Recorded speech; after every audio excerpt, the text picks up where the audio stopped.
Uh, what is this? When I returned home after a month in the hospital, my house was shrouded in an unusual atmosphere. As soon as I opened the front door, I was hit by an unfamiliar stench.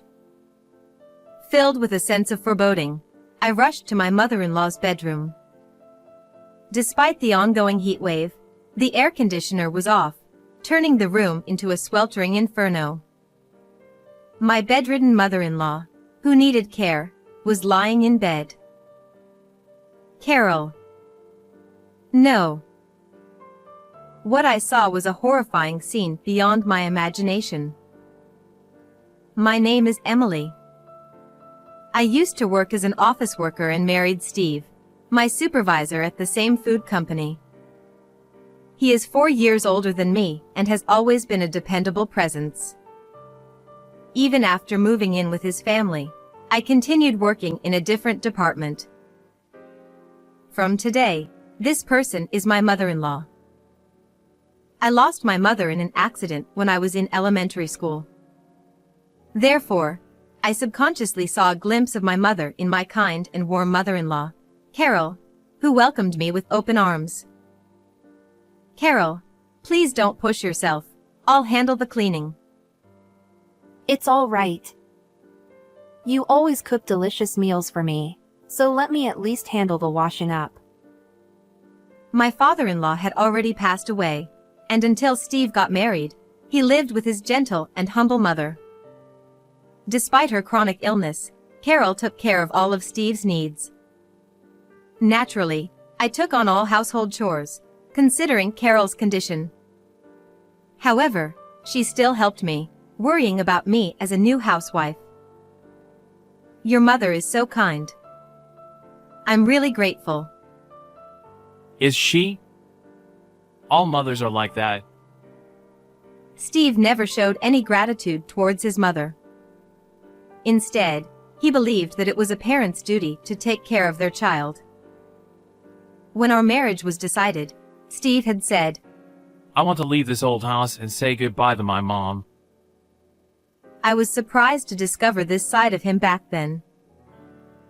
Shouldn't you be more considerate of your mother? Carol has a chronic illness. Having lost my mother early and unable to be filial, I had some reservations about my husband, who remained a mama's boy. So, I suggested we live together after marriage. Fortunately, my father was healthy, and I had siblings in my hometown. However, Steve was reluctant to the idea, as it didn't align with his ideals. But I persisted. We can't leave Carol alone. She could fall ill at any time. Then you take care of her. But don't neglect the housework. Reluctantly, Steve agreed. A few months after we started living together, Carol's chronic illness progressed, and she became increasingly immobile. Walking became difficult, and she needed constant support. I'm sorry you had to quit your job because of me. You don't even have time to relax. Please don't worry about it. I'm healthy like my father. I have plenty of energy. To fully focus on caring for Carol, I decided to become a full-time housewife. It was a natural choice for me, as I had been like a mother to my younger siblings at home and had no resistance to caring for others. Most importantly, I wanted to help my mother-in-law, who always expressed her gratitude to me. But then, I won't help at all. This was our agreement. my husband brought up our prior conversation when I agreed to take care of his mother alone. Even when I was bedridden with a cold and couldn't do the housework, Steve just laughed with his phone in hand, ignoring the piles of laundry and dishes. He probably wants to rest at home since he works at the company. I had my grievances. But arguing with him would make Carol feel guilty, thinking she caused problems between us. So, I endured and handled everything alone, no matter how tough it was. However, such days took a toll on me, leading to an unexpected incident. I suddenly fell ill and collapsed while doing housework. I was rushed to the hospital for emergency surgery. Though my condition wasn't life-threatening, I was told I couldn't return home for at least a month and a half, considering preoperative tests and postoperative observation. Staying in the hospital for so long is a problem. I have someone who needs care at home. After the doctor explained my condition, my biggest concern was Carol. Being proud of my robust health, I never imagined I'd end up hospitalized. I hadn't even considered how Carol would manage without me.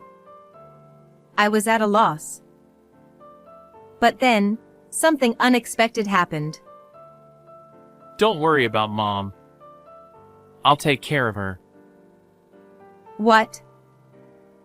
I couldn't help but let out a strange sound at my husband's words when he visited me that day. What's with that reaction? You're not here, so I have to do it. Though he sounded a bit annoyed and weary, he seemed genuinely concerned about handling things in my absence. My husband, who had never helped with care or housework since our marriage, was now taking the initiative. I had expected him to complain about managing without me. So, I was very surprised by his willingness to step up.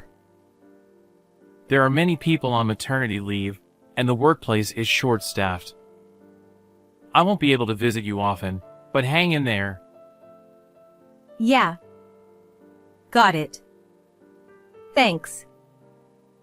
With that, Steve left the hospital room after dropping off extra clothes and supplies, saying he still had work to do.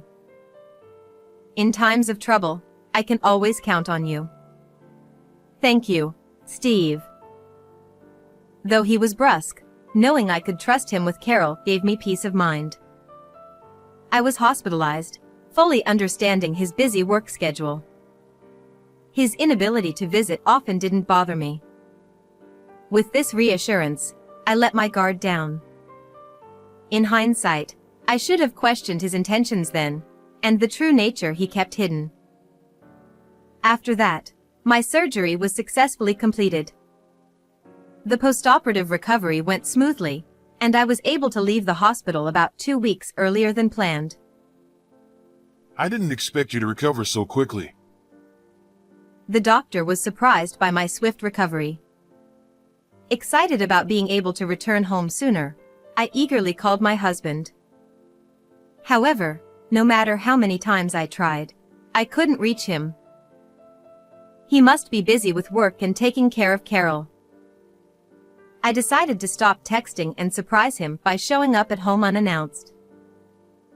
Steve will probably be so shocked his eyes will pop out. With such carefree thoughts, I spent the last few days of my hospital stay.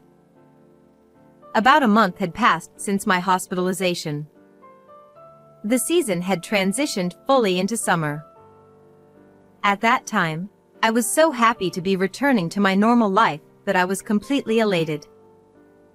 In fact, I didn't even notice that my husband hadn't contacted me once in the few days since I learned I would be discharged. Then, after a long time, I stepped onto my property again. It was noon, and the sun was shining so brightly that it was almost painful. Carol, I'm home. What? As soon as I opened the front door, I sensed something was wrong. A strange, unfamiliar stench filled the air, and a heavy atmosphere hung in the hallway. It was an unusually scorching day, yet the air conditioner wasn't running, making the temperature inside even higher than outside. It was a literal inferno. Huh? A terrible thought crossed my mind, and I rushed to my mother-in-law's bedroom in a panic. No. Carol, hang in there. But my mother-in-law didn't respond to my calls. The scene I witnessed that day was beyond tragic and has left a lifelong trauma in me. It wasn't until the next night that I finally got in touch with my husband. Steve, where are you and what are you doing? Things here are really... Suddenly, an image of Carol's smiling face when she was well popped into my mind, and I found myself at a loss for words. But my husband still seemed unaware of the situation. Hey, Emily. I can't hear what you're saying at all. Steve, listen carefully. Actually, Carol. Huh, Mom? Oh, I'm on a trip with her right now. He sounded drunk, slurring his words on the other end of the line. Carol was at home. What are you talking about? And what trip? Oh. No. Business trip. Yeah. I'm on a business trip and wanted to tell the hotel staff about someone who looks like Mom. He suddenly sounded flustered and continued with a stream of incoherent explanations. Of course, none of it made sense to me. Explain it so I can understand. I was getting frustrated and my tone became harsh. Calm down. Aren't you in the hospital? You shouldn't be making a fuss there. Mom's fine. Bye. With that, he abruptly hung up. He still seemed to think I was in the hospital. And after our call, he must have turned off his phone because I couldn't reach him no matter how many times I tried. What is he doing at a time like this? If that's the case, I have no other choice. In my desperation, I decided to contact his workplace to find out where he was. However, what? Is that really true? I was hit with another shocking revelation. The employee I spoke to seemed bewildered and asked, "You didn't know?" My distrust of my husband skyrocketed. Determined to uncover the truth, I used every possible means to investigate what had happened while I was hospitalized. And then, I discovered a startling truth. What does he mean by, "I'll take care of Mom, don't worry"? Ridiculous. I can forgive what he did to me, but I will never forgive what he did to Carol. Never. All his promises were empty words, and he had caused his mother to suffer. Consumed with rage, I resolved to take action against him. After making that decision, everything went very smoothly. Just 5 days after I filed the complaint, the police apprehended my husband, who was enjoying his vacation, and took him into custody. However, he kept demanding to see either me or his mother, causing quite a commotion. The police eventually called me, saying, "He's being very loud, so please come down." All right, I'll be there right away. Gripping my bag tightly, I entered the police station. Hey! What's going on here? Why do I have to be arrested? The moment I entered the visitation room, my husband glared at me through the glass and shouted. His hair was disheveled, and his beard was unkempt. He looked quite distressed. "Calm down. We're being watched." Police officers were observing us throughout the visit. Prompted by my words, Steve took a deep breath and composed himself. This must be a mistake. Failure to fulfill the duty of protecting Mother? What is this about? It's exactly what it sounds like. With a sigh, I replied, and my husband, perhaps expecting me to agree with him, looked back at me in surprise. "By the way, you know about Carol now, don't you?" The scene I witnessed that day was of Carol in a state beyond recognition. The room temperature was nearly 98 degrees, the same as the outside. She was lying there in soiled clothes, completely still. The sight, the heat, and the smell etched into my mind, haunting me with nightmares for some time. Yeah, the police kept telling me about it non-stop. It's really depressing. How can you say such a thing? Come on, don't get so worked up. She was alive, wasn't she? As he said, Carol barely survived. When she was found, she was severely weakened, her body emaciated like a skeleton, barely clinging to life. When the paramedics and doctors transported her, they sternly told me, if we had been a few minutes later, it would have been too late, and what was the caregiver doing? It was clear she was in a dire state. Carol suffered alone for a long time. That's not my problem. Besides, I had arranged for a helper. Only once a week, right? Carol needed assistance for everything, including going to the bathroom and changing clothes. And you call that fulfilling your responsibility? That's right. He responded firmly without hesitation. For a moment, I felt like I was talking to an alien. When you were taken by the police, didn't you realize you had done something wrong? No, not at all. By the way, who reported our family matters to the police? It wasn't you, was it, Emily? It was me. And Carol herself testified when I filed the complaint. After receiving treatment in the hospital, she recovered well and was able to speak 2 days later. You, leaving everything to the caregiver and not coming home even once. Carol shared that with me. It seems my husband only took care of his mother on the first day when he brought me my change of clothes. He told her he was going on a business trip and left the next day. As a result, she had to spend all her time alone except for the caregiver's visits. She managed to move around somehow, but eventually, she couldn't get out of bed at all. Even in that state, Carol was considerate of you, saying, "It's not his fault. He said he was on a business trip." Exactly! I was working! What? Are you saying I should skip work? Interesting. Taking paid leave to go to a resort inn with a young woman is considered a business trip at that company. I never knew that despite working there since I graduated. As I delivered this in one breath, my husband looked at me with surprise again. How did you? You thought I wouldn't know? You really underestimated me. It happened when I wanted to contact my husband and called his workplace. The employee who answered the phone told me, "Steve has taken a substantial leave for about a month."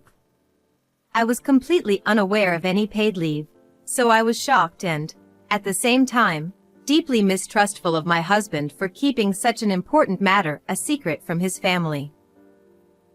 So, I hired a detective to track Steve's whereabouts based on the information I received from his workplace and to investigate his actions since I was hospitalized. It was soon revealed that, right after I was admitted to the hospital, my husband had applied for all his accumulated leave at once. He probably thought it would be unbearable if Carol passed away while he was away.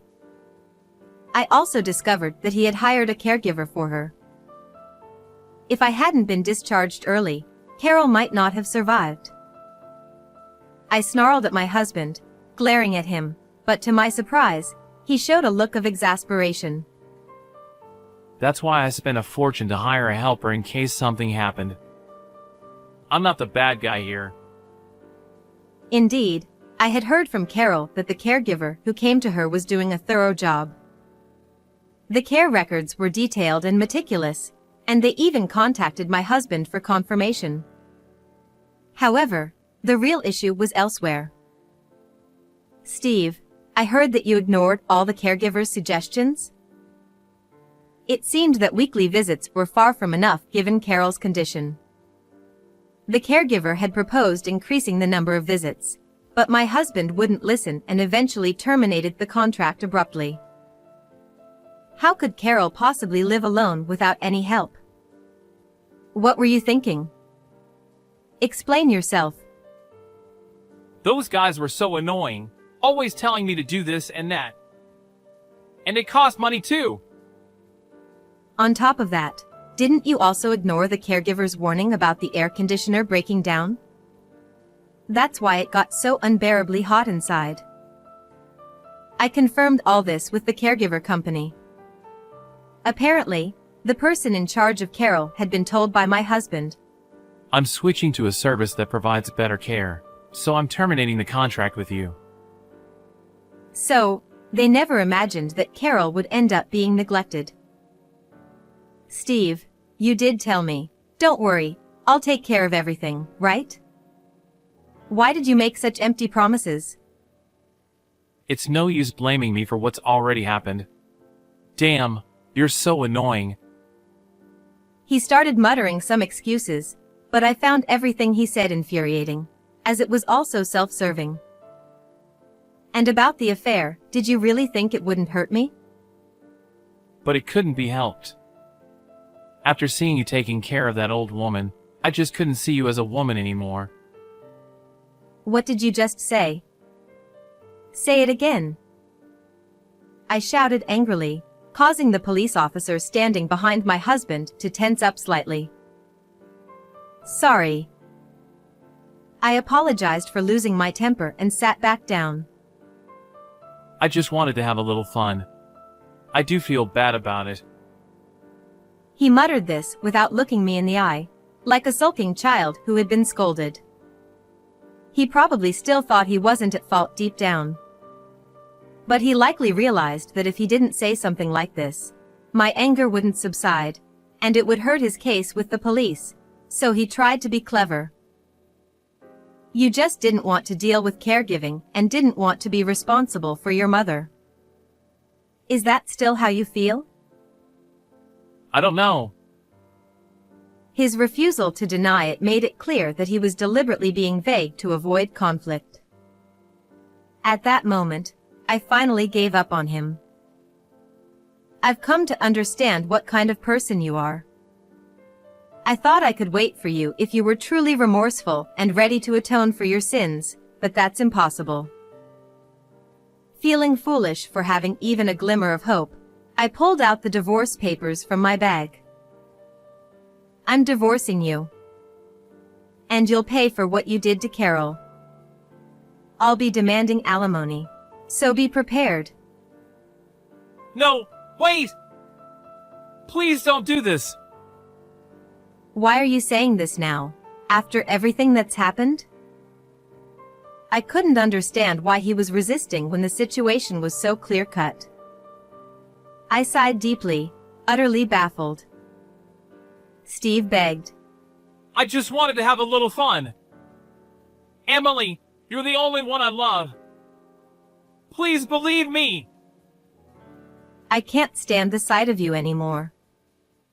Don't you get it? If you leave, who's going to take care of my mother? After all is said and done, aren't you just going to abandon her too? Bringing up his mother at such a desperate moment, his rotten nature made me sick. Carol has decided to sell the house and move somewhere else. What? Where is she going? I don't know. She told me to tell you, I won't be in your way anymore, so feel free to enjoy yourself. Isn't that great? Having delivered the message Carol had asked me to convey, I began to gather my things. Thank you for your time. This meeting is over. Steve called out. Wait! There's a trial coming up. Can't you testify that I'm not to blame? Come on, I'm sorry. Do something, please. I have no intention of defending you, nor will I pay your bail. Reflect on your actions, I said firmly. My husband looked at me with an expression that was both tearful and angry. Steve snapped. Why are you doing this? You're such a cold-hearted woman. That's why I cheated on you. Say whatever you like. I never want to see your face again. As I finished, I think there were tears welling up in my eyes. Having lost a parent early in life, I had hoped that my husband and I could understand each other. So, being betrayed by him was truly painful. But that day, I was able to say everything I wanted to say. This is for the best, surely. I wiped my tears and suddenly felt like I had let go of everything. Then, without looking back at my husband, who was banging on the glass and shouting, I quickly left the room. Afterward, my husband was sentenced to 2 years in prison. While he was serving his sentence, we went through the divorce proceedings, and he was ordered to pay $30,000 in alimony as part of the divorce settlement. I heard that Steve has been constantly brooding in prison. On top of that, his bad attitude has apparently caught the attention of the guards, though I'm not sure how true that is. As for my former mother-in-law, Carol, she moved to a quiet rural town with fresh air. It seems that her health has greatly improved, likely due to all the healthy food she's been consuming. Even now, I keep in touch with Carol regularly. She's made close friends and is living a more vibrant life than before. I've obtained a qualification and started working for a caregiving company. From now on, I want to help as many people in need as possible. How did you like this story?